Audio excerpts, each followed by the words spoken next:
दिसत असेल, सह्याद्रीच्या डोंगर रांगेमध्ये अतिशय संपन्न आणि वृक्षराजीनं नटलेला असा हा घाट आहे.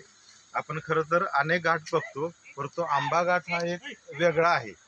आपण वर्षा सहलीसाठी या ठिकाणी निश्चित पावसाळ्यामध्ये भेट द्यावी.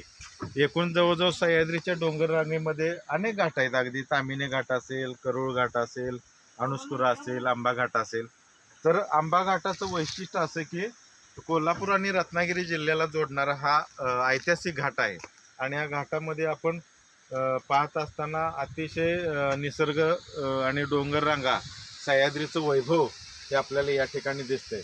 आता या पावसाळ्यामध्ये अनेक धबधबे प्रवाहित झालेले आहेत. झाडे अगदी हिरवीगार झालेली आहे. अनेक पर्यटक या ठिकाणी येतात आणि या निसर्गाचा आस्वाद घेतात. माझी तुम्हा सर्वांना विनंती आहे की पावसाळ्यामध्ये या 2-3 महिन्यामध्ये आपण निश्चितपणे वेळ काढून आंबा घाटात येऊन वर्षा सहलीचा आनंद घ्यावा. धन्यवाद.